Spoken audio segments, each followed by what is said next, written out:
stay. I'm blue without your face. But what can I do? 'Cause I'm just a sinking ship, and you're just a pair of lips that I've lost in the moment. All I want is for you to come back. Now I'm caught in the middle of life, and I need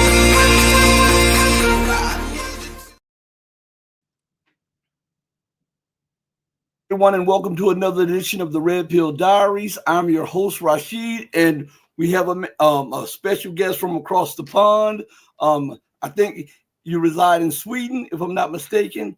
Could you introduce yourself? I'll let you introduce yourself, and then we'll go from there, sir. Well, my name is Pelle N Taylor. I'm a journalist and have been for 30 years almost. And recently I've been writing history books about the Cold War. And I made a couple of documentaries because that's the easiest way to reach out via YouTube. And I've hosted a show as well, a podcast like yours for the last 2 years. And I'm doing my own, actually. If you just type in my name and Capitals Uncovered, or go into Pelle N Taylor Substack. I also write articles at Substack. So I usually keep my podcast and then I've summarized the podcast and I write various other articles.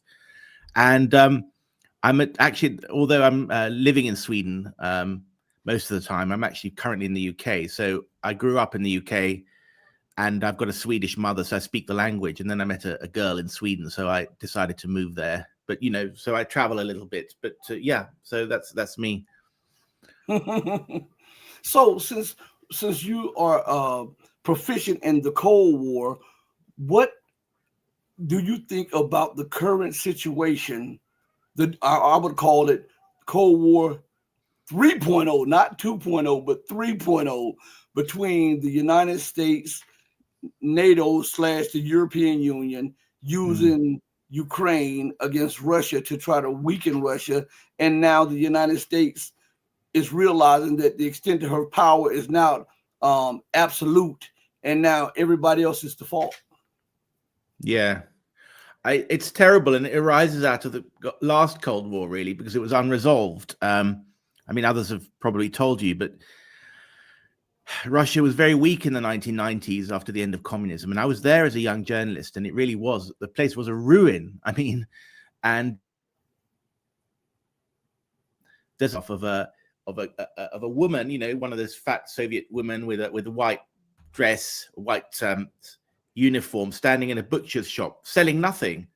And there's a drunk guy lying on the floor in front of the counter, beneath the counter, you know, and people moving around him. And that captures exactly what it was. I mean, it was a society that almost seemed to be like a victim of war or something, like Germany in 1945.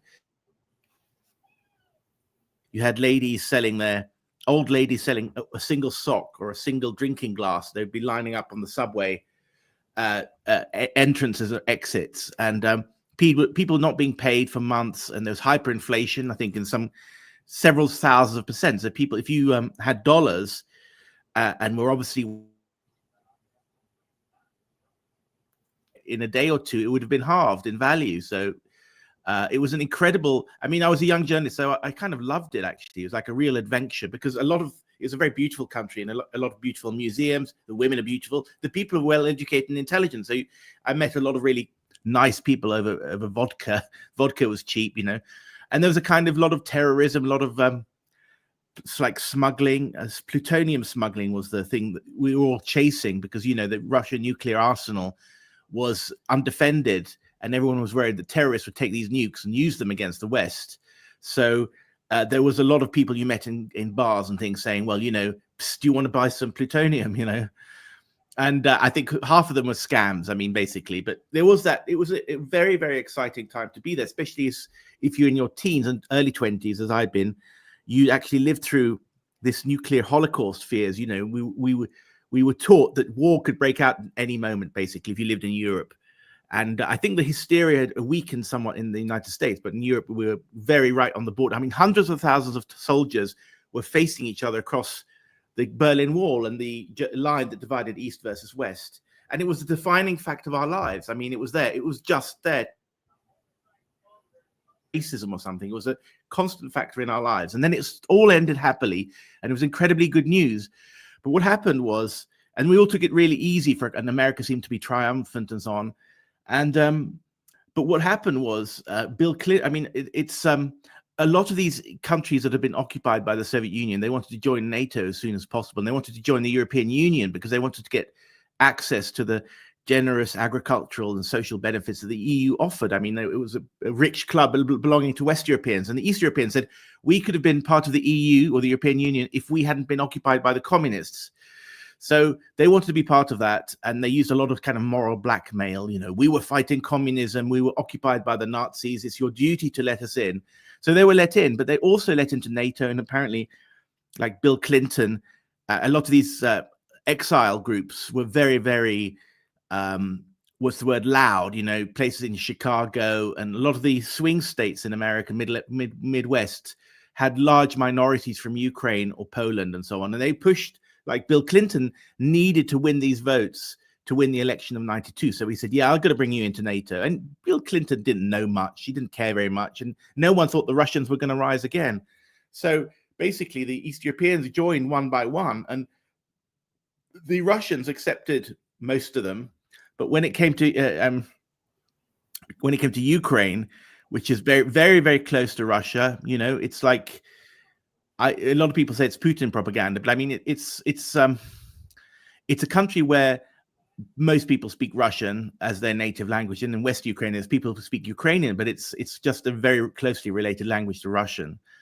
And the Russians said no, because, you know, that's like Cuba being allowed to join the Soviet Union. I mean, it's right on our doorstep. And you're going to use Ukraine as a jumping off point to infiltrate us, because, I mean, everyone knows about the American way of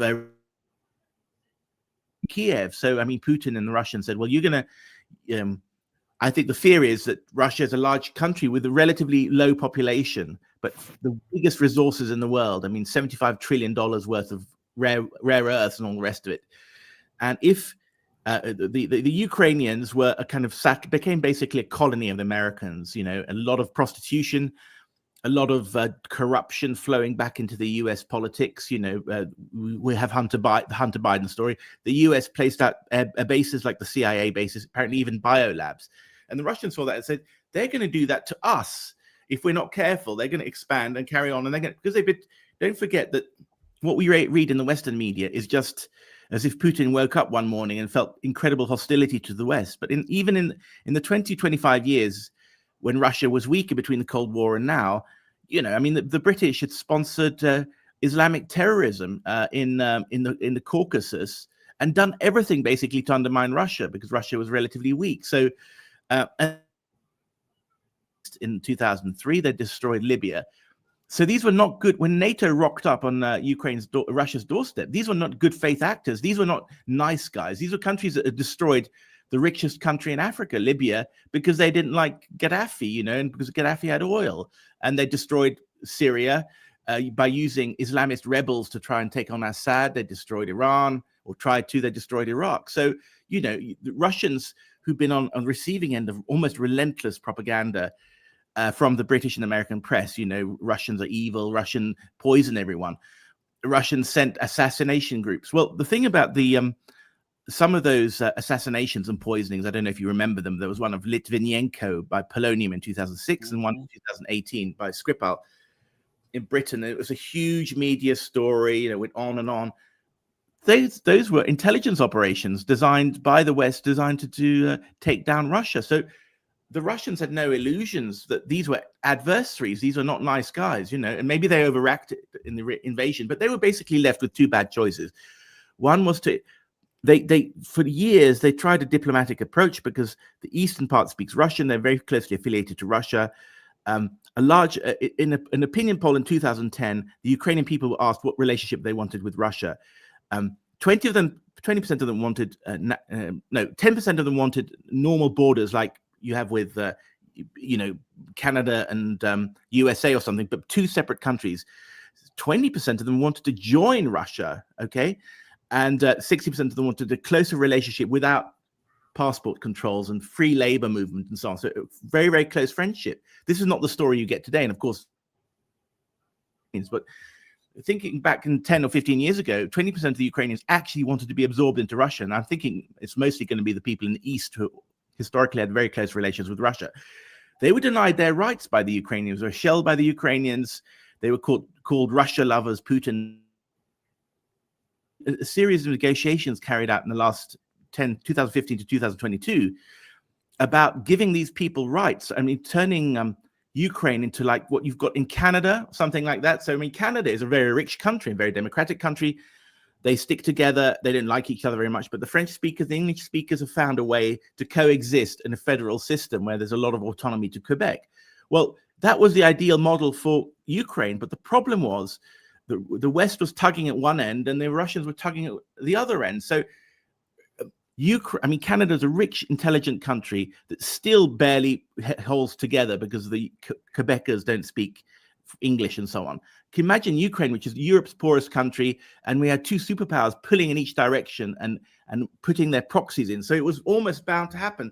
And in 2022, the Russians faced two choices. One is further integration of Ukraine into NATO, further corruption, further provocation of the Russians, and there was Zelensky talked about getting nuclear weapons from the Russians, and the Russians said, well, you know, either we take them out, or we're not going to take the. It's a total illusion that they're going to take the whole of Ukraine. What they wanted was perhaps a political control, in the same relationship that US has with Canada. I mean, they're be the senior partner, but I mean, Ukraine was happy to join the EU.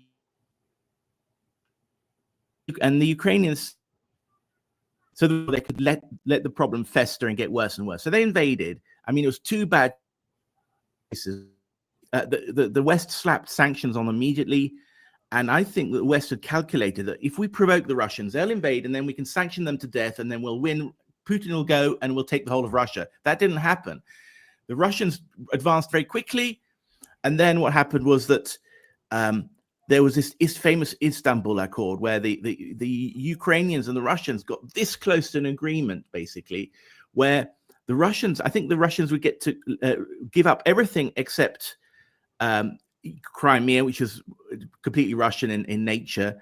And I don't know if they were going to keep the Donbass, the contested area now, or they were going to slice it in half. But anyway, nothing would be destroyed. Ukraine would keep its economy, could do everything it wanted. It was a very, very generous. I mean, they've talked to the Ukrainian negotiators after the conflict, after the Istanbul thing fell apart. And they said, well, actually, Putin worked really hard to get a peace deal going. When he had invaded, it was just a signal that we're bigger than you are and we can do this. What then happened was the British Prime Minister, Boris Johnson, maybe you know all this, said, we're not going to, don't do this. We will fight you. You've got our back. We're going to fight with you to the end if you don't make peace with the Russians. Because peace with the Russians was the last thing the Ukrainians as a battering ram against the Russians. So the Ukrainians fought on. But what happened then was that the West didn't go all in, which would have been the honest thing to do, although it would have been disastrous at the same time, because then we would have a World War III with nukes flying. But they didn't put in soldiers. But they didn't have enough weapons because it's been on a peace footing for so long. And so the Ukrainians made some progress, but inevitably, I mean, Russia's gone onto a war footing now, or its military-industrial complex is built up. They've got very good generals, they've got very good equipment, and now they're winning, and their acceleration, their victory is accelerating. And I think that a lot of smart people see that the writing is on the wall, and it's only going to get worse for Ukraine. But the trouble is, so Trump wants peace in Ukraine, and he wants to concentrate on other things.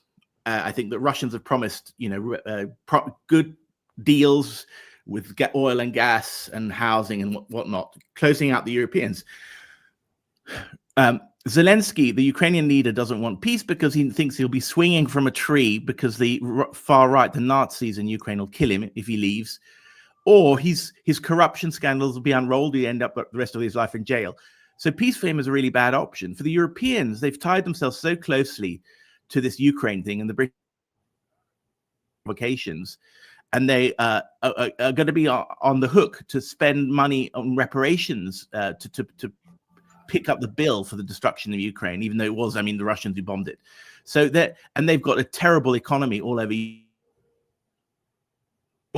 They want the Americans basically to keep funding the war in Ukraine for the next 3 years, and the American big brother, as it were, holding his baseball bat in the background and saying, you dare touch Europe. And then Trump leaves and they'll get a Democrat in power. And then it'll be back to the usual business of the US funding Europe and standing tall with Ukraine. So basically, I think that the Europeans are trying to just play a waiting game, waiting Trump out. So that's where we are. And I think Trump wants this peace now because I think he's very wary of the possibility that from Ukrainian intelligence that will force the Russians to respond with an attack on London or something, and then we're off to the races. It could be World War III. Now, would the Europeans and the Ukrainians be that crazy? Well, they might be if they're because I mean, Trump has said, "I'm not going to get involved in your false flags." I mean, he said the White House.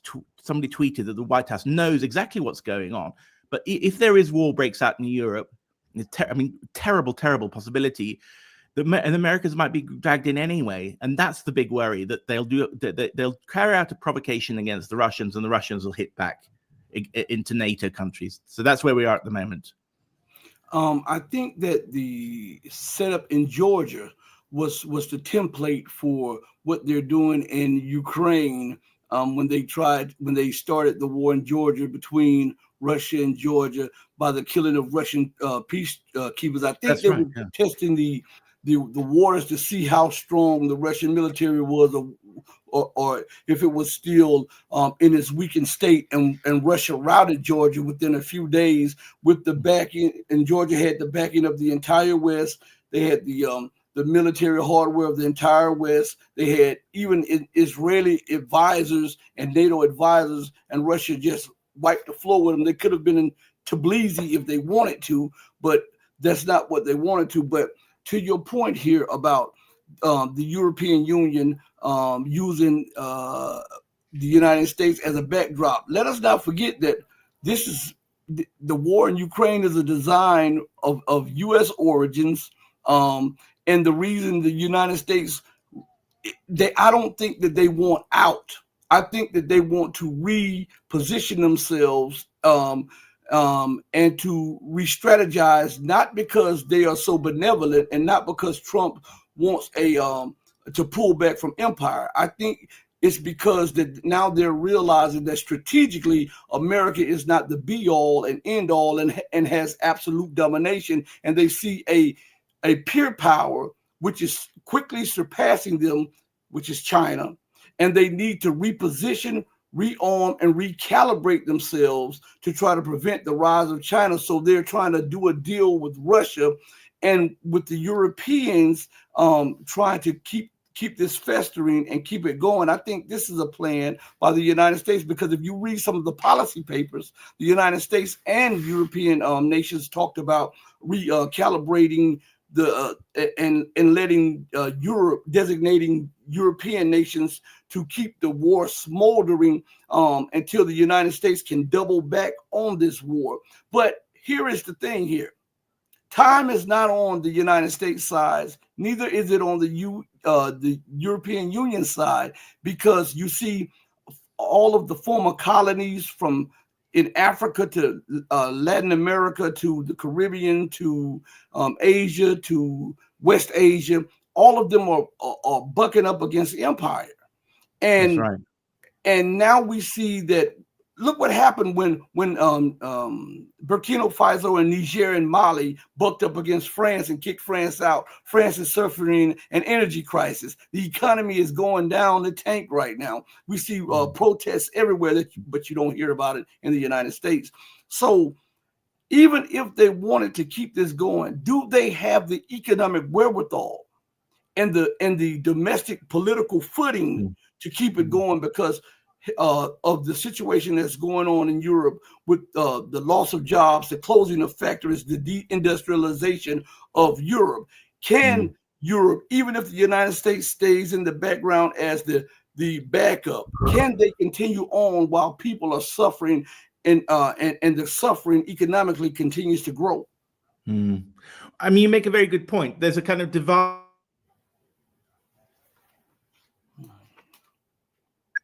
positive about what Trump is trying to do. I don't know. You could be right. I think that I think there'd have to be quite a lot of acting. I think the anger between the UK and the is in a way trying to establish itself after Brexit as a serious power, and there's a lot of anger, very bad relations there, especially on the cultural fronts. You know, the Brits, Americans are talking about immigration, criticizing that, and the Brits are more open about it. But you could be right that in a way that there's a kind of elaborate charade, and the Brits and the Europeans are holding Russia down basically, and Trump is just pretending that he wants peace, and then he's passing on the cost to the Europeans. So it's a win-win for him, and then he can focus on China. Although, I mean, that national security strategy was revealed last week. I mean, I guess it could be a scam or bogus, but it said that it is far less aggressive language than previous, national security documents. And it talks about doesn't talk about Russia as a threat at all, and doesn't talk about China as a threat. It talks about rivals or something. Anyway, I don't know. I know that Brian Beletic, for instance, talks about it, and yourself. But back to your point about the Europeans affording it. Well, no, I mean, there's a lot of Trump wants NATO, European member states. I mean, I think USA spends about 4% of its GMP. It's a much bigger GMP on defense, and the Europeans is about 2.5%, up from about 1.5, I think, a few years ago. Britain is about 2.3 or something, and all the EU member states or NATO member states are asked to raise it to 5%, and there's just no provision for it in the budget. So I was reading an article today saying that the UK defence promises are going up in a puff of smoke. So there was just a budget last week where the Chancellor of the Exchequer, that's our Treasury,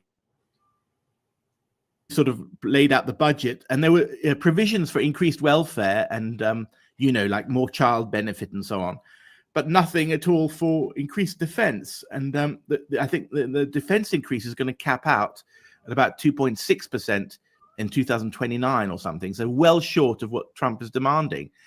I mean, Germany is kind of busy deindustrializing, and the chemical companies are opening up in China because Europe has the world's highest energy prices. I mean, because of the blowing up of Nord Stream. It's probably something you all know, but Britain has the highest energy prices, and Germany is the second highest. And you can't run an industrial economy on that. So Germany's, all those famous brand names like Volkswagen, they're all closing down or shedding jobs. So at the same time as they're doing that, they're supposed to be building up. Germany in particular is building up its military, and they're building up military through loans, basically, or because it actually has got so much. But some economists said you can't you can't build up a military on deficit spending, or it's got to come out of your annual budget. I don't know why they say that, but it's some reason, because in a way, defense spending is wasted money unless you actually go to war. So it's a terrible economic situation. That said, I mean, I always try to get these things right as a journalist. I haven't been back to the UK for a few years. I mean, I lived here nearly all my life, and there are lots of the JD Vance faction is saying, well, the UK is going down the tubes and it's really failing.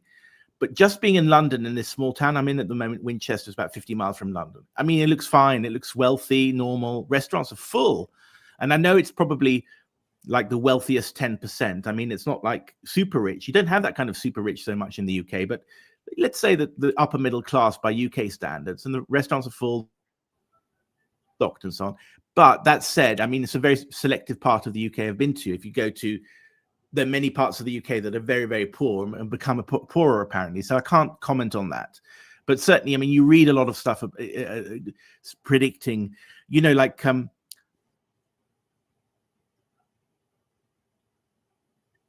30 years ago. And I actually married a Polish woman.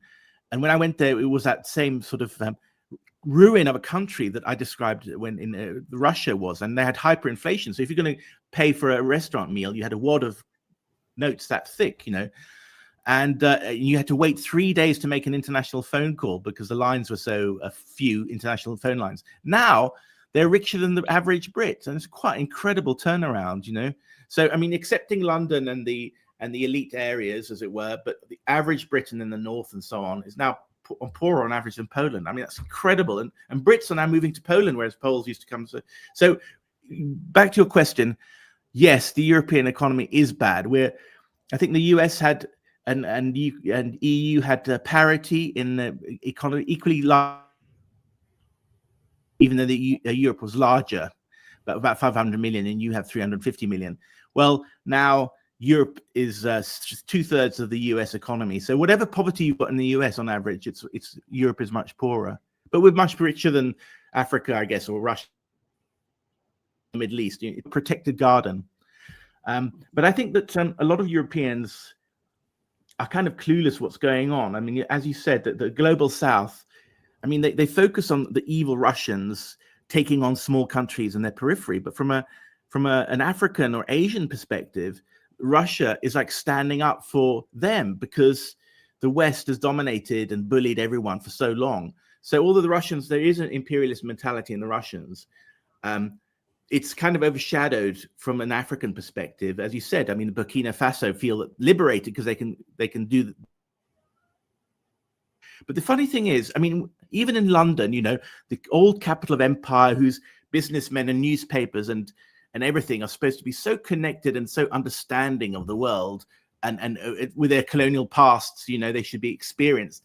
No one discusses this. It's as if they're idiots. I mean, just out of survival, you've got to say, well, a lot of doubtless the Brits would say, well, they don't really understand that Russia is an evil state. But if they were rational, they would say, yeah, we believe that, but the Africans don't believe it. But we have to cope with the fact that the Africans and the people in Asia are looking up to Russia, and they're winning the global diplomatic struggle. But there's not even a discussion about that.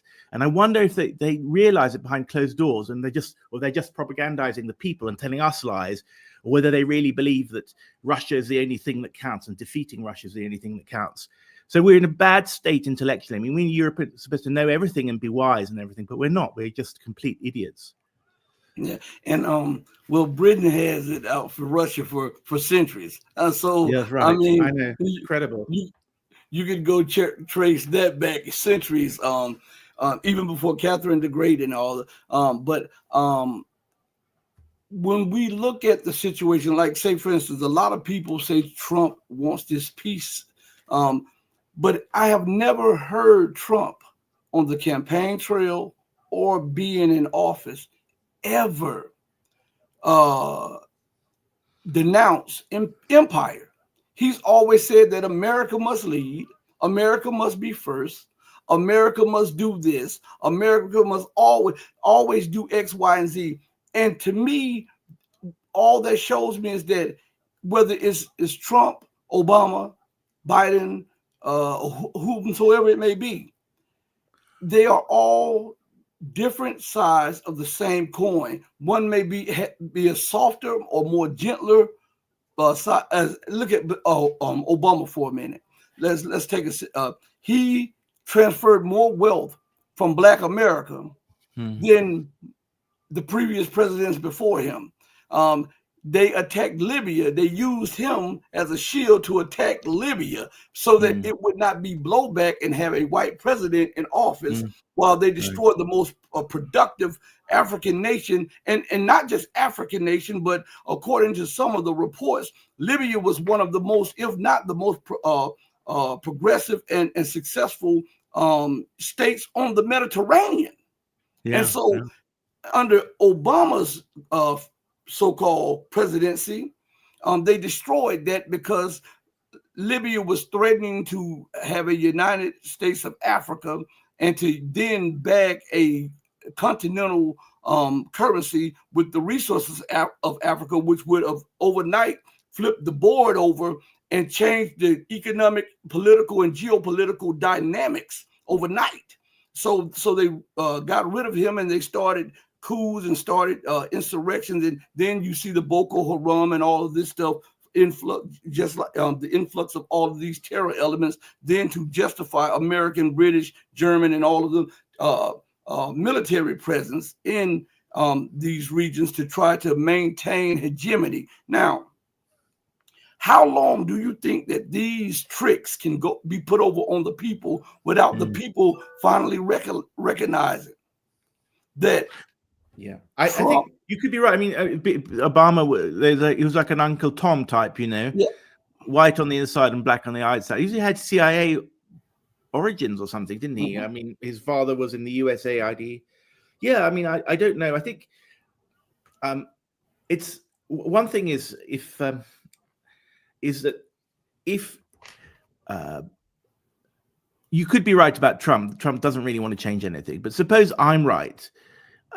The argument could be that if he's not moving as fast or doing everything that good guys would want, and he's a good guy, on that assumption, it could be because he has to navigate a Washington that's deeply hostile to what he's doing, right? I mean, you're judged by your enemies in a way. So if they've been hating on Trump for all these years, try to get rid of him, maybe assassinate him, then he must be doing something right? Okay, because I mean, they use the lawfare against him, and he's very unpopular with vested interests. But if he's against them and he's going to dismantle them and dismantle the deep state, as he says, he has to tread very carefully. It's the art of the possible, and you have to navigate. You have to find allies, and you can't go too fast. And you have to, all those sorts of things, because otherwise you get killed very quickly, or you'll end up. You've got to find friends where you can, and where you agree to disagree on some issues, but let's say you have a common goal. So you might ally him. That's life. We ally with people. We can't do everything on our own, with whom we don't share all our views, but on that particular view, we share a view and a common project. Because if you have a utopian, I mean, Trump was kind of taking on all the vested interests. I don't think that would have worked. But I realize I sound like an apologist for him. But I mean, I think, I can't. The thing is, I can't vouch for Trump's domestic politics at all. I just see him as a foreign policy actor, and I kind of judge him almost exclusively on the ability to end the fighting here, which I fear could erupt into war anytime soon. And if Trump is bad, or let's say you're right, Trump is slightly worse. So they're mad. Then I see nothing redeeming about them. And if Trump is a leaders, I'd have him, and I'll give my loyalty to his interpretation of this thing, and see if we can end this war. I think it's political theater. And America is good with the Hollywood theatrics. Something I'm not privy to in the sense that I don't have a view behind the scenes. Yeah. And in America, nobody does tricknology, the science or the art of tricking people, better than America. They can go to Hollywood and make everything appear as though it's real. But you judge a person by the actions and not by the rhetoric. And so when we look at his promises, he didn't keep his campaign promises, most of them. And he's a billionaire. And his cabinet is made up of 14 more billionaires. And when has these billionaires ever taken the interests of the people before making money and enriching themselves and entrenching themselves deeper in power? Now, when we look at these things, we see he has the same connections as Bill Clinton had. He has the same. He rubbed elbows with all of these people. Now, and then I don't let any of them off the hook. Let us look at his policies for a second, okay? And let's see if he really tried to stop the war in Ukraine. Remember, this is not Trump's first go at the rodeo. He was president before, and he used the same argument that he was new to this, and that he had to make compromises because he had to navigate all of this.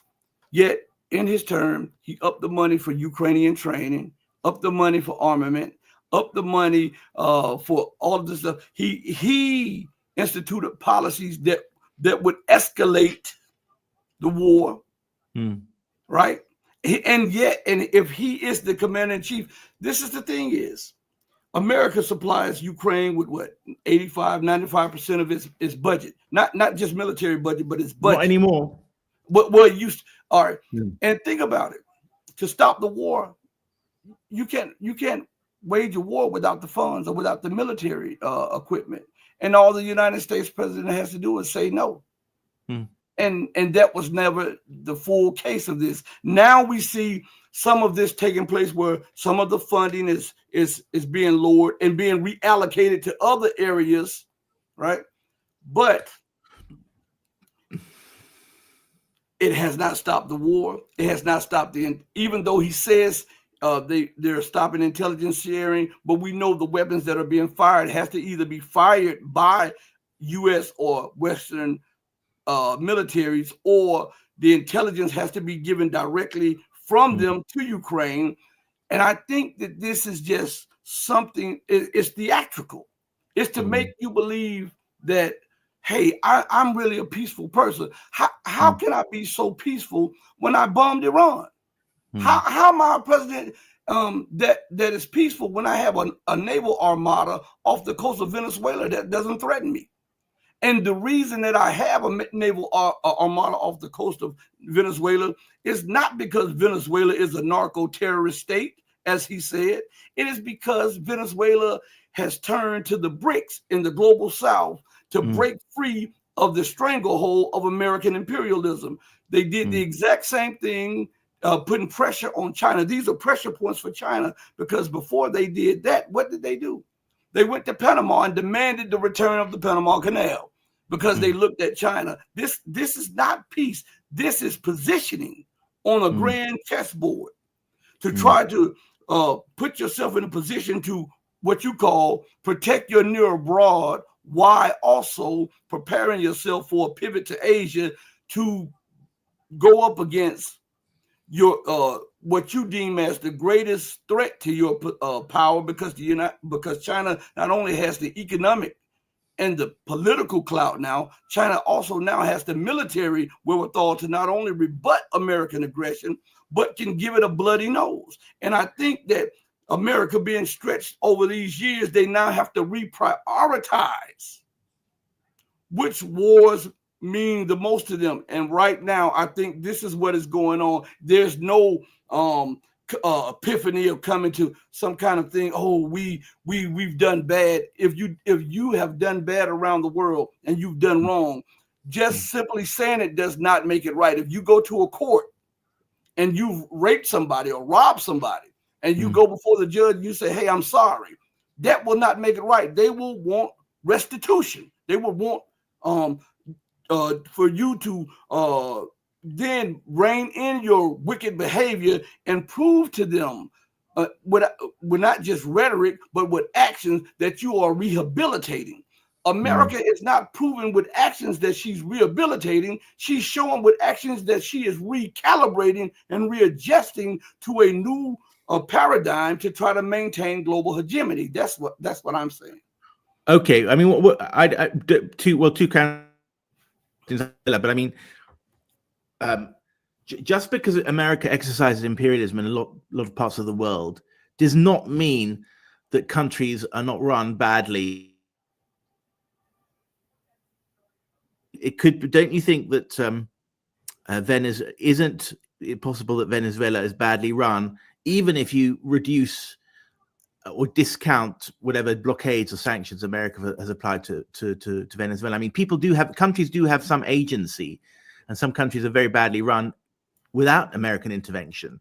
So I just question whether, I mean, if Venezuela sits on the world's largest oil reserves, that they couldn't, why they're one of the apparently poorest countries in Latin America. But I haven't been there. But I know people who've been between Colombia and Venezuela and said Venezuelans is a really depressing place. But I mean, I'm very wary of quoting anything from the mainstream media. I totally distrust them. So it could be a much better place than it says.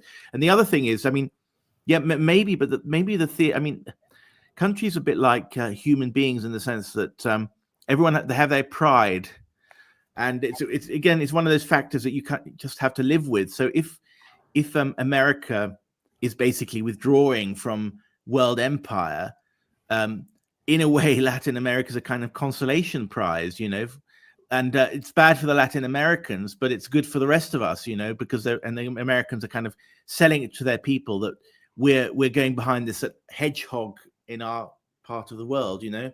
So I mean, I know that it's not necessarily flattering.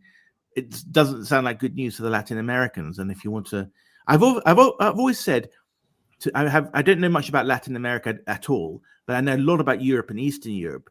And the East Europeans are always saying the Russians are the worst and the Americans are saviors, right? I mean, and I said, well, okay, well, why don't you go and talk to some Latin Americans and let's have a round table, talk to some Poles and the Balts who say the Russia is the worst country that ever existed. And you talk to some Mexicans or Panamanians or whatever, you know. So I'm speaking as a kind of renegade in the European context, where everyone thinks Russia is the worst and America is good. Whereas I can understand if Latin Americans feel differently. But I mean, as I said, I don't. We'll just have to see. I mean, I don't know how to resolve our differences of opinion. I mean, I think you could be right. You know, maybe I'm too optimistic or naive, if you like. You know, I thought that that national security strategy was great. You know, but as I said, even if it's great, it might not be imposed. And as you said, it could be that it's all a big theater. I don't know. I want to come back to something. Then I want to what you just said about the national security. But I want to go to Venezuela for a second. According to the Carter Center that was put together by former President Jimmy Carter, Venezuela experienced the freest and the fairest elections in the Western Hemisphere.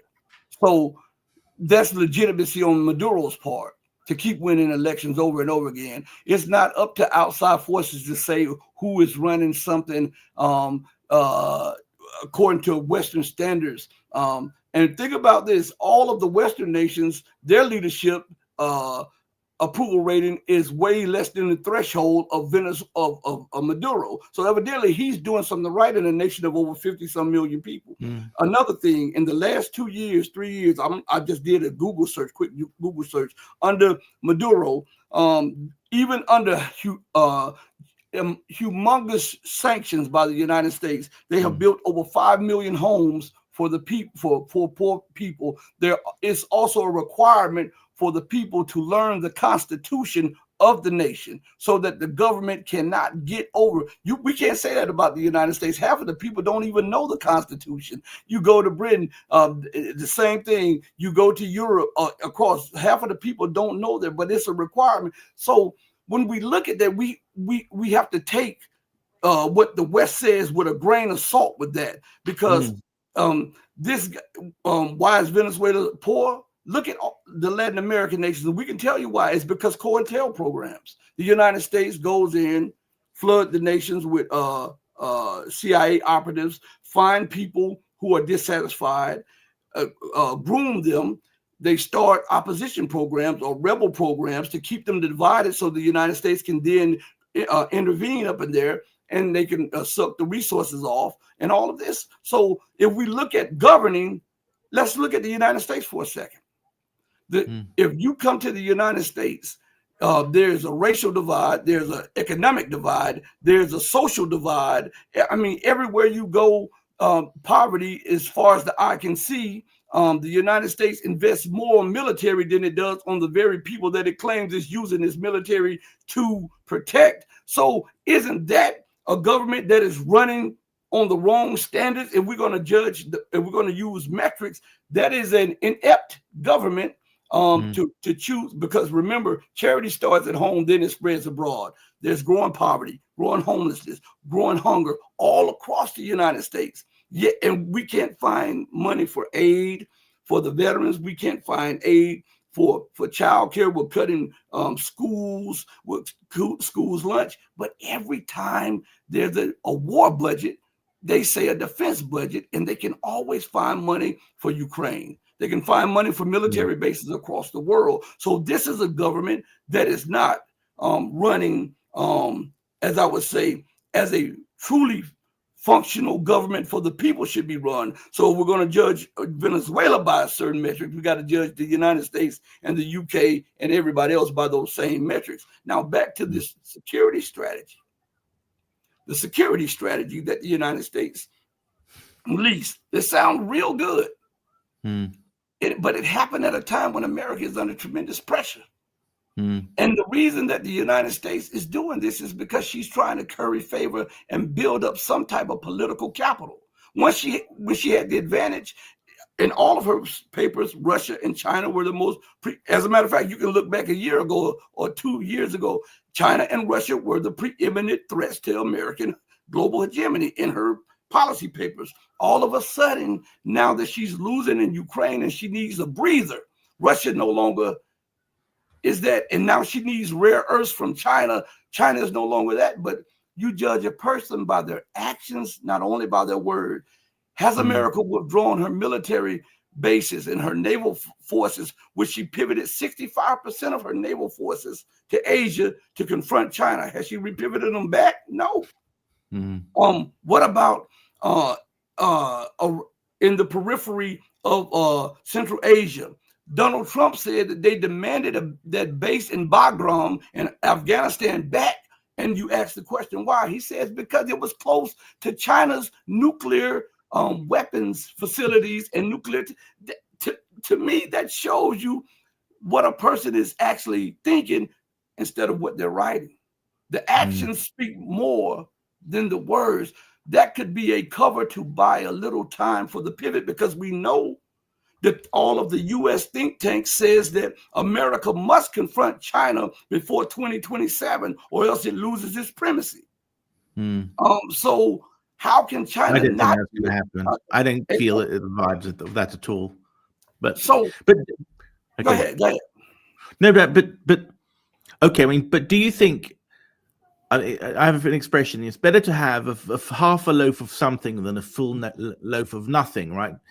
Don't let the best be the enemy of the good. I mean, do you think that Biden was better? The Democrats, the party of the no, right? So at least it's something in the right direction, perhaps. I mean, everyone thinks that the the Democrats are the party of the poor in Europe. At least everyone is pro-Democrat because they like more Europe, supposed to be more European, and they're more nice to the blacks. But I mean, they use a small number of blacks, but then they're supported by Wall Street and the oligarchs. So that is complete theater, right? And that's what Trump has been.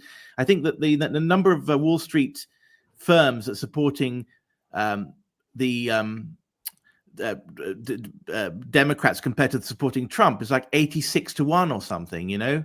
So it's just they are. I mean, they're the party of the rich, basically. I mean, it's been they used to be the blue collar party, and now not. And I was supposed to reshore industries to America to give the I mean, he won a lot of votes. The thing is, I mean, I guess he's associated with the white working class, MAGA movement. But isn't it true that he also won a lot of votes from the blacks and the Hispanics? So at least they put their faith in him. I mean, I don't think he won the majority of blacks, but it's up from very, very low figures under previous Republican presidents up to, I don't know, about 20%, especially young blacks. I think that young blacks like the straightforwardness. I mean, you could say he's going to disappoint them all, but he's a guy who's worked on building sites all his life, and he knows how to talk to normal people, right? And I think that young blacks, and he joked, didn't he, when he was in jail or something, that he got some kudos because when he had this criminal photograph, that you have in America, he got a lot. Young blacks said, "Well, this guy's been to jail," sort of thing, So he could play that rebel side and identify with the outsiders. But I mean, I don't know. I think that, as you said, everything comes down. Action determines character. Words are cheap and all that. But I thought, and in a way, I think you've got a point about Ukraine. I've heard two views about the funding of Ukraine. Larry Johnson, if you had on your show, is very critical of Trump because he said, this is all BS. He did fund Ukraine, but I've heard other things. I just don't have it in my mind. Well, I ask you then, who do you think that? I would say my view is that I care about his foreign policy, and domestically I keep half an eye on it. He reminds me of somebody who used to be a Democrat. I mean, wasn't he a Democrat? So, when RFK and Joe Rogan and all these people sidled up to him, Elon Musk quipped, the Democrats actually won the election because a lot of the people in the MAGA party are former Democrats who couldn't get even jobs or any connection with the new Democratic Party, the Hillary Clinton party. So they've sort of they used Trump's entryism into the old Republican, the White Shoe Party, and then turned it into sort of MAGA party, which is more egalitarian. But I think you have much greater knowledge of U.S. domestic politics. But what I was going to say, I've forgotten. Yeah, I mean, we'll just have to see. But I think that who do you think would be good for America? I mean, are there any leaders that we can point to with a good policy? I don't think.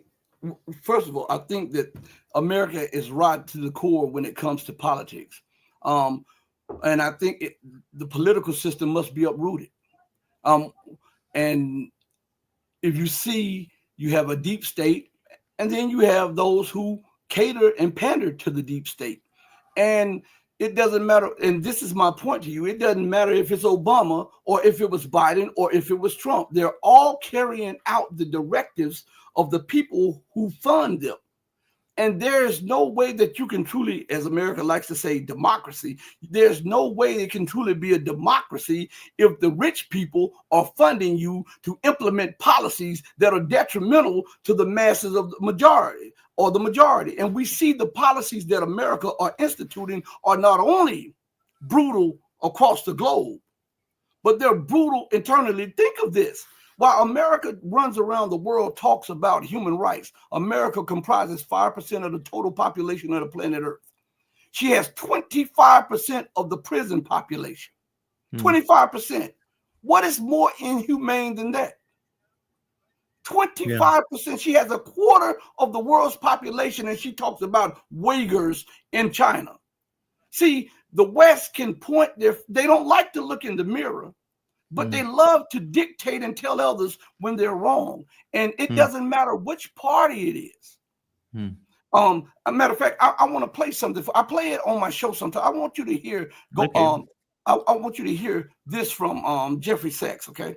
And he tells you, what Vladimir Putin says. And remember, Jeffrey Sachs, he worked in several administrations, and he has connections all over. And I believe that sometimes he is dropping words for a different point, but I want you to listen to what he has to say about presidents. There's a wonderful, my wife doesn't like me to use that word when I refer to President Putin's statements. I will say just very accurate. And that is in an interview that President Putin gave to Le Figaro in 2017, he has an observation which I found very astute, or very accurate. He said, I've dealt with 3 presidents now. He says they come to office with ideas, but then soon enough, the men in dark suits and blue ties show up and tell them the way the world really is. And that is why things continue as they are, essentially, no matter who is in office. And I think that there is a... And this is the point that I was making to you. Regardless to who is in office, they only have a certain latitude of independence. They never stray far from the path of imperialism. They are able to make certain decisions, but they never stray too far off the path of imperialism. None of them ever denounces imperialism. Why? No one asks these questions. When they say America must leave, why? Why must America leave?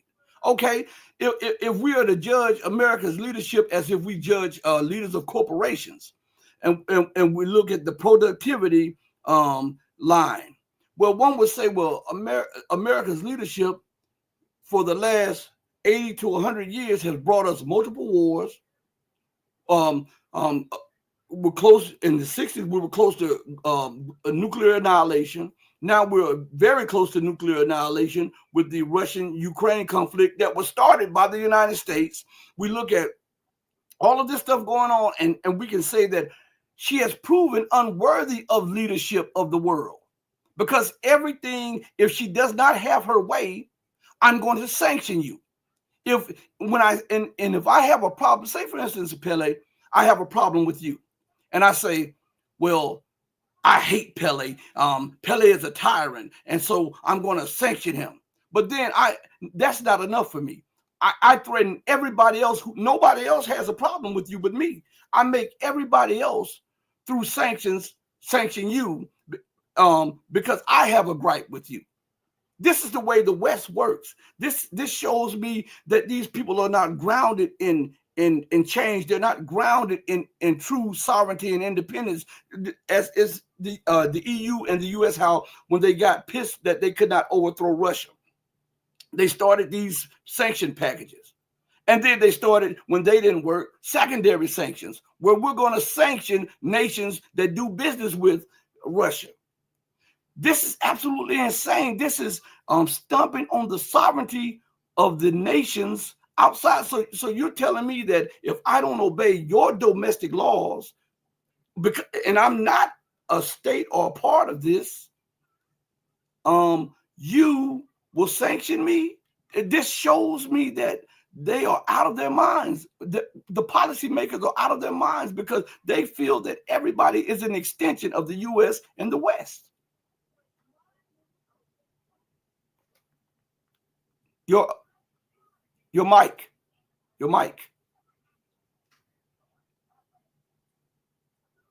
Let's see, your mic. It's on your end, your mic. It says, can't unmute your guests because they chose to mute themselves. Okay. Oh, there you are.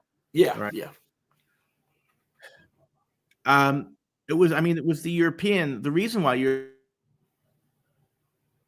forced to import LNG from America, or and we can't import Russian gas or oil, or in far lower quantities. And the European economic system was based on cheap imports from China, cheap electricity and gas from Russia, and the Russian American military shield. And now they're all gone. It's like disaster because it requires you keep your plate spinning, as it were, keep all your friends, if you like, or all your on friendly with each other. And when this conflict happened, the West sanctioned Russia, so Europe's cheap energy was cut off, and now Europe's being asked to spend much more on its military, which you can't do because America's pulling out. And now the Russians are and now the Chinese are stopping to export cheap goods. And I think some of it is due to the sort of copycat in the hope of pleasing the Americans, and say, well, if we out hawk the Americans will continue protecting us. But I don't think the Americans will buy that. So in a way, you could say that it's a war on Europe by the Americans as much as anything else, you know. So we're in our worst trouble for a very, very long time. But I was going to say, I mean, it's all very good things that you're saying. I can't gainsay it. I mean, I think that it's interesting. I was thinking, I wrote a lot about JFK, and he was assassinated just before he was going to pull out of Vietnam, and he was quite pro-African. I did a lot of studying of Dag Hammarskjöld, the Swedish UN Secretary General, who have you heard of Patrice Lumumba? Yes, that's one of my graduate roles. Patrice Really? Lumumba. Okay. Yeah. I mean, he was assassinated by the CIA or the Belgians or the Skorzeny, a former Nazi, and obviously it was a very interesting moment in history because it was when all the African countries had just won their independence formally, you know. And I think my book is plugging my own work here, so just type in The Day the UN Died. You can find it on Amazon. Both the Americans and the UN were actually planning a new world order, which would have reduced armaments on both sides, on all sides, and just and then have the UN kind of run, or basically sort of, I guess, midwife all these new countries into sort of maturity. But anyway, keeping the Cold War and the American capitalism out. And Kennedy, new frontiersmen were kind of quite idealistic. And then he was Hammarskjöld was killed in an air crash. Maybe that would have been a better world if that had happened, you know. But I think talking about a better world, I mean, a lot of people on my side of the political spectrum are really hostile to the UN. and international, because they say, well, it's all COVID bollocks and all that stuff, WHO.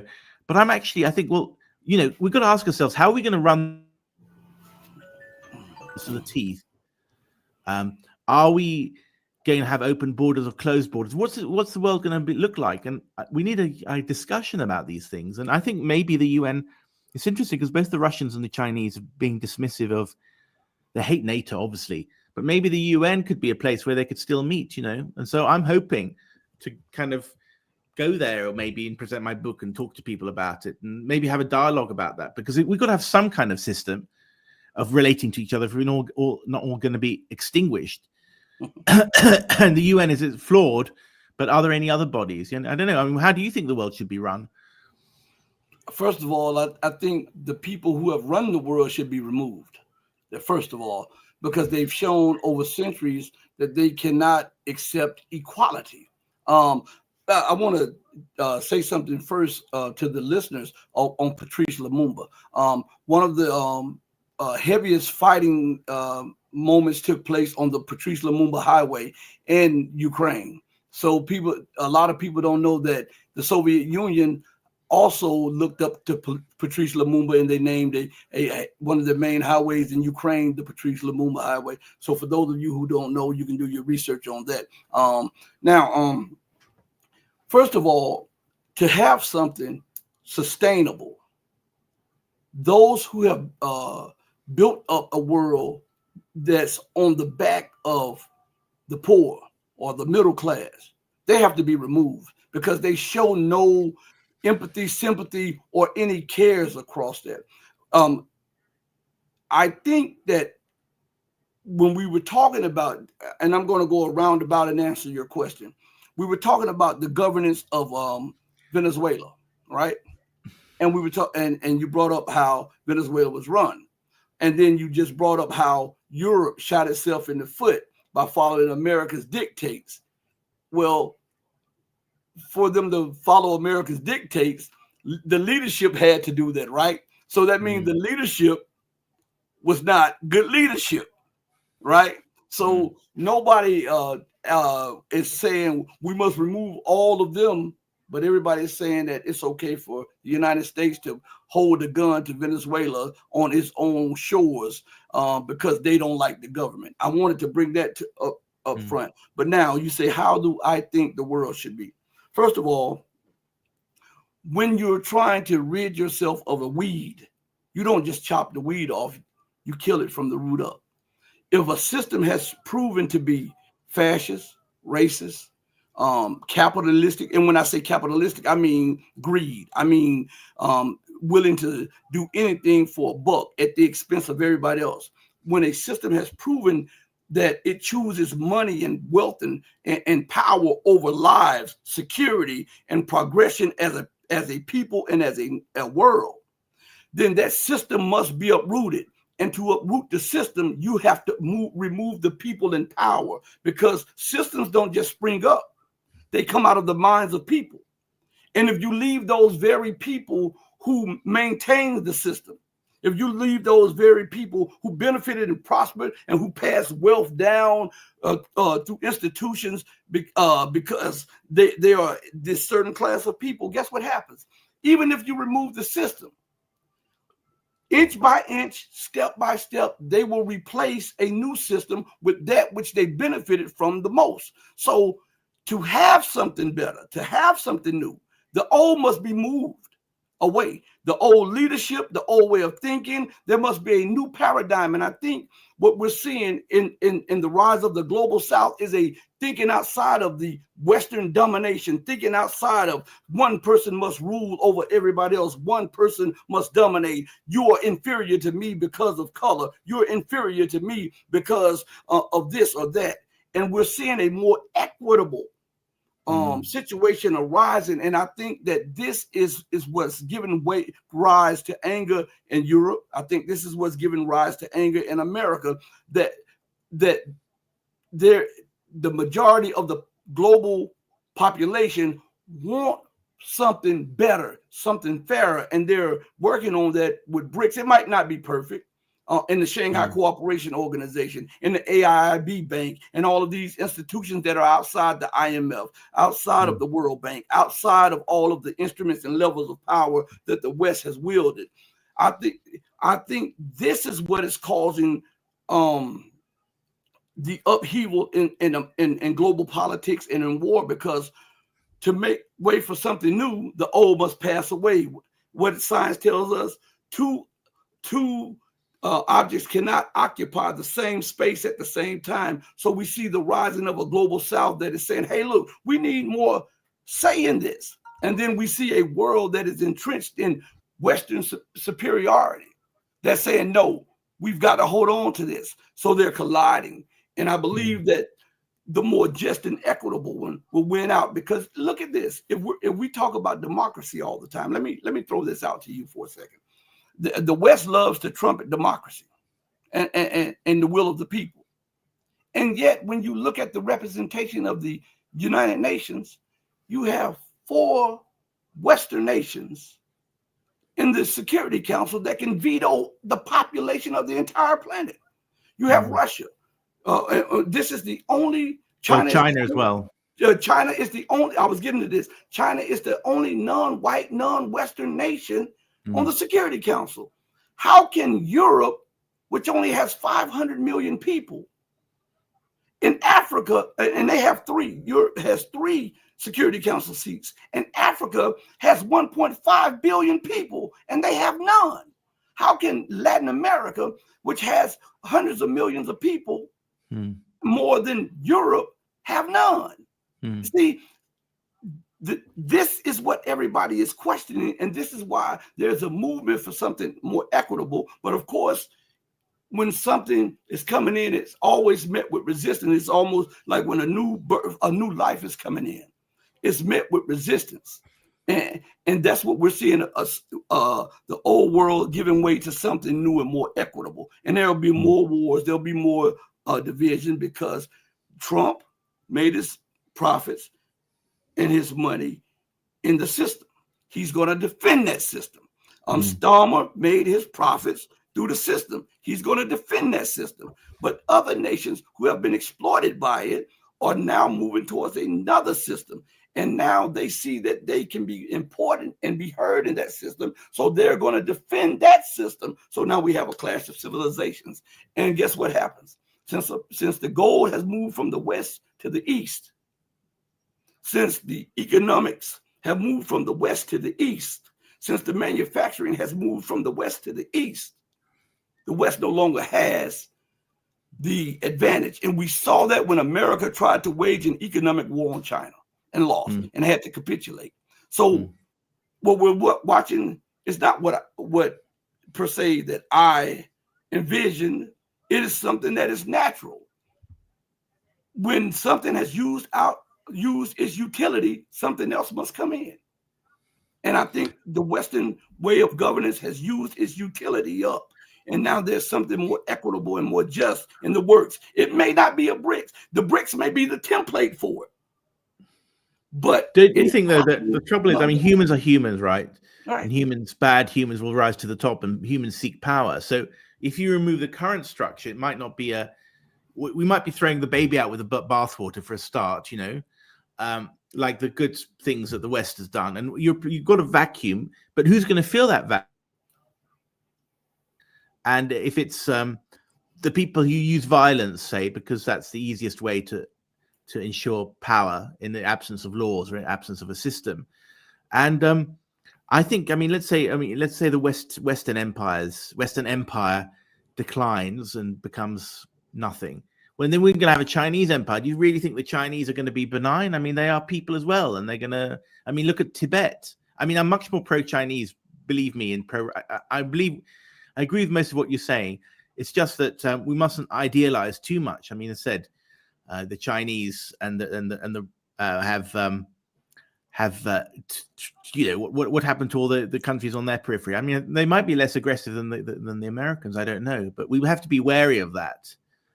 And But let me say this too on that note. I never said the Chinese per se.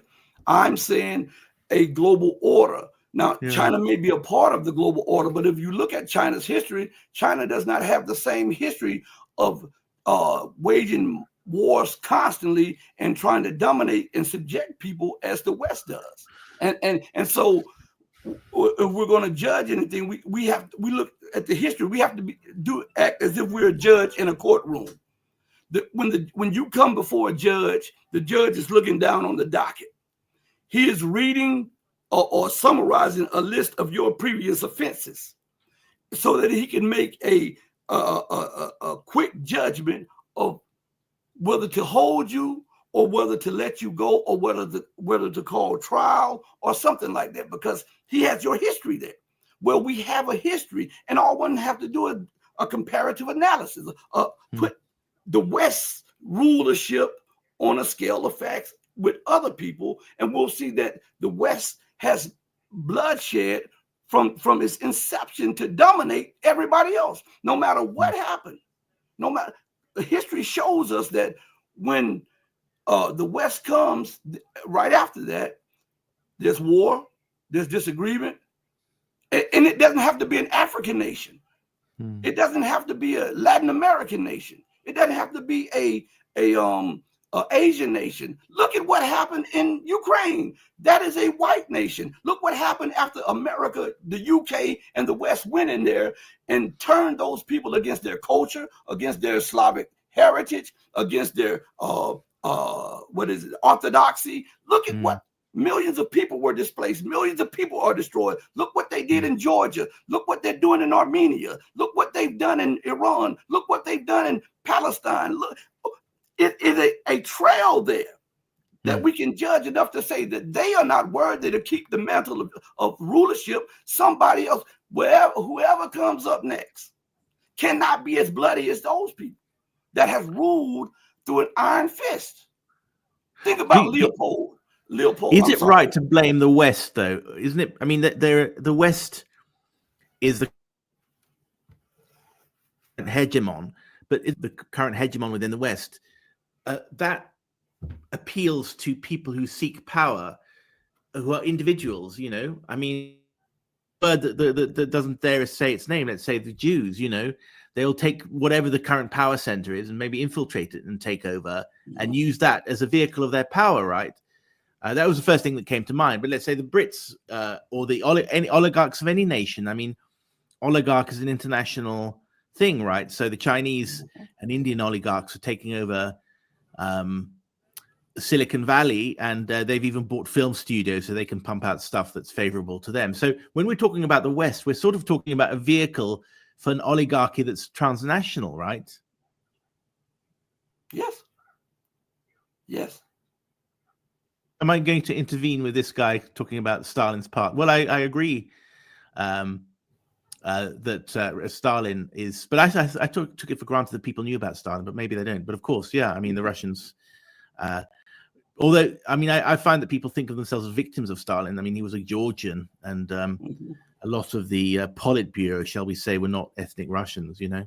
So, and they would say also that their resources were used to give subsidies to the smaller republics, and so I mean, Estonia and Latvia were much richer than Russia itself because they got very cheap energy. Anyway, no, it's very interesting. I mean, I think the demand for justice is a constant of the human condition. Where I don't know. I mean, I'm the sort of thing where I'm cautious about revolution is, again, this vacuum is you'll throw out something that works sort of and replace it with something that doesn't work. It'll take a while to evolve into something better, and with great bloodshed, you know, because as people jostle for new power structure. I think the thing is, I mean, that's the question. I hate violence, but in a way, the rule of the gun, and in a way, the rule of the gun is kind of implicit in our system, as it were. It's a kind of instantiated, solidified violence that's taken away the actual gun and uses economic oppression, if you like. But would we really want to go back to sort of a primitive society where, like Mad Max, the Mad Max films, where people, the rule of the gun, or the Wild West, or Russia after the 1990s, in the 1990s, and hope that a better society will result? I don't know. I'm a bit fearful. we're in that position right now, the rule of the gun. It's good to talk to you because I'm confronted with some basic ideas that I didn't question normally, and that's good because it's useful to think about. Sorry. Yeah. We're the rule of the gun. We've been in the rule of the gun for the last 100 years since America has been in power. When she gets pissed, what does she do? And I'm going to refer you to a real good book called Confessions of an Economic Hitman. All right. Oh yeah. And so I know it. What she does, she goes in, tries to bribe. If the bribing doesn't work, she threatens. If that doesn't go, she tries the color revolution. If that doesn't work, she sends in the jackals for assassination. If that doesn't work, you become a regime, a thug, a dictator, a tyrant. And that is a justification to pull the big guns out to remove you because you are a threat to democracy or to people. The rule of the gun has been that. That is how the West has maintained its power. Yeah. Whenever they look what's going on in Africa. When we saw Africa rising up, what happened? The rule of the gun. We're going to kill Gaddafi. We're going to call him a tyrant, even though Gaddafi had free education, free learning, free housing. You had free electricity. Everybody got a stipend. Everybody got money from the government. Now look at Libya today with the democracy that the West brought to them. So the rule of the gun has been at play. This is Mad Max on a geopolitical scale.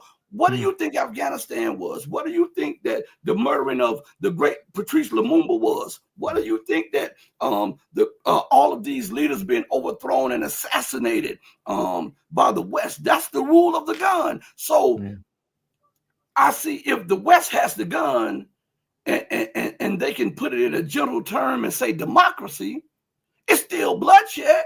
So anything worth having is worth sacrificing. And we know that this system right now is causing death after death, dissatisfaction. And whenever there's a longing for something new, whenever there's a great amount of dissatisfaction, nature brings about a change. It has to bring about it. And there has never been a level of dissatisfaction as it is today. There's almost 100% dissatisfaction with the rulership, with the policies, with the politics, with the geopolitics. And now there must be something changed. We can't hold on. We can't build something new, holding on to that which might have been. It has to be something. We have to let go of that which we thought that we wanted, but it never lived up to its potential for something else. Because if we hold on to that love that we lost long ago, we'll never be able to realize the love that stands before us or the love that we can build with somebody else in the future. Do you think the whole world is revolutionary? I mean, I think that most people are just concerned about putting food on the table, so they're not political. I mean, they have quite small horizons, you know. Smart. Yeah. I want to give a shout out to MS Sparks 187 for the $2 super chat. Thank you so much. I won't keep you much longer, but I love very interesting to talk to you. I was in South Africa once, twice actually recently, and we could talk about that sometime. Yes. Yeah, I really enjoyed the political. So do I. Back and forth. It really, I'm addicted to this stuff, and so I want to say this. Anything worth having is worth sacrifice. Right. And just like the world went through an upheaval and there was a lot of bloodshed when we switched from the British Empire to the U.S. Empire around the globe. It may have not been in the Western world, but around the globe. There's going to be bloodshed because one world is trying to hold on to the power that it once had. And a new world is coming in. Neither will let go. People are demanding something new. The people who held the reins to the old are demanding that we just reshape the old into something. But they still want to dominate. That's why I continue to go back to the rhetoric that you hear from Western leaders. America must lead. Europe is the garden. This and that and blah, blah, blah. Because that is entrenched in their mind. That is entrenched. And you cannot have something new. Jesus said it more beautifully than I could ever say it. You can't put new wine in old wineskin, lest the wineskin break and the wine spill out. Meaning that you can't put, if I have a glass full of dirty water, halfway full of dirty water, I would be a fool to pour the filtered water in there to try to drink it. First, I must dump the old out and clean it out, and then pour the water in it and drink it. And it would be better for my health and better in taste. And so we have to look at that. We can't look at what might have been. Yeah. Go ahead. No, I'll have to think about this. As again, I'm a gradualist, and by instinct, but maybe that instinct is wrong. Sometimes in our personal lives, it's best to sometimes start afresh rather than hold on. I mean, I'm iterative in the sense that you keep what's good about the past things in your life, and then try and reject the bad things, right, and gradually get better and better.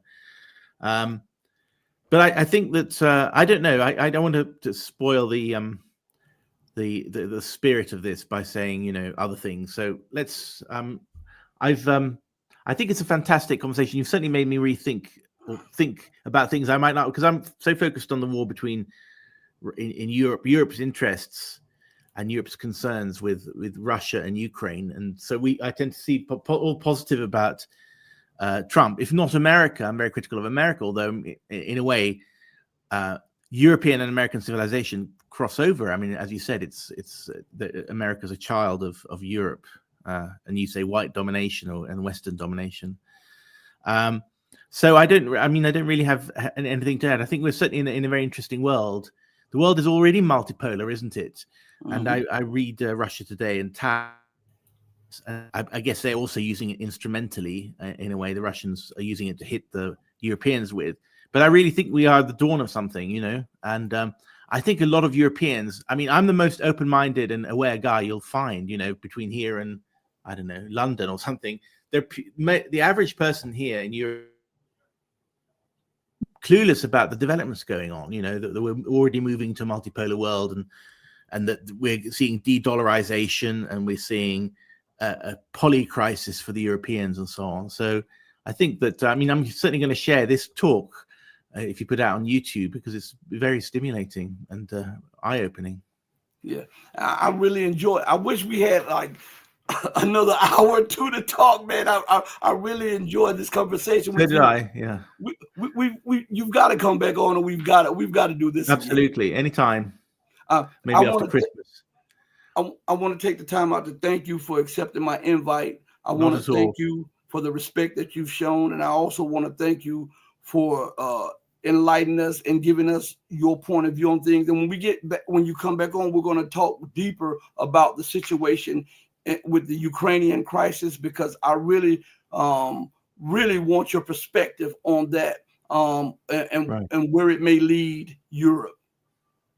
Absolutely. As said, all these inequalities and making the world better won't matter a damn if the world is turned into sort of radioactive ash heap. It's incredible that the left that worries about climate change, which takes 50 years, but don't worry about global heating that takes 5 seconds, in other words, an atomic bomb. Yeah.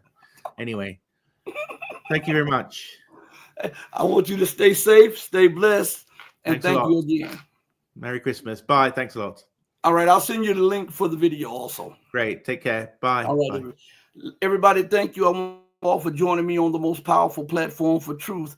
Seriously, this is what I'm talking about. I like thought-provoking conversations. I want everybody to be able to use that gray matter. I want everybody to be able to peer through all of the foolishness, the propaganda, and all of the fog and the noise of war. I want us to be able to converse with each other intellectually and in a civilized way. Because we don't always have to agree, but we can be agreeable to disagree. And that's the sign of a civilized person. So I want to take this time out to say, I hope that the time that you spent with me today was worth it, and that you got your money's worth. So in the end, I want to say to you all, remember to do right by others, not because there's some material gain to be had, not because there's some accolades or anything behind it. I want you to do right by others because it's the right, the humane, and the godly thing to do. Because even when no one else is watching you, remember that God Almighty is watching you. As my great, late, beautiful, and excellent mother would always say, God sits high on the throne of power, but he looks low at the actions of man. Know that I love each and every one of you who loves truth, but know that the love that I have for you will always pale in comparison to the love that the true and living God has for you. Until we next speak again, stay strong, stay true, but above all things, remember to stay righteous, because remember, righteousness is the only thing that's going to get you out of here. Hey, mama, your baby boy loves you more than life. Thank you, everybody, from the bottom of my heart to the depth of my soul. Peace. We're out of here.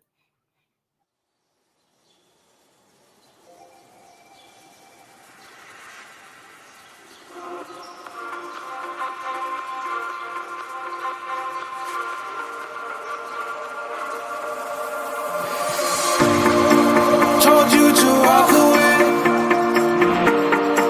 That was my first and last mistake. I'm blue without your face. But what can I do? 'Cause I'm just a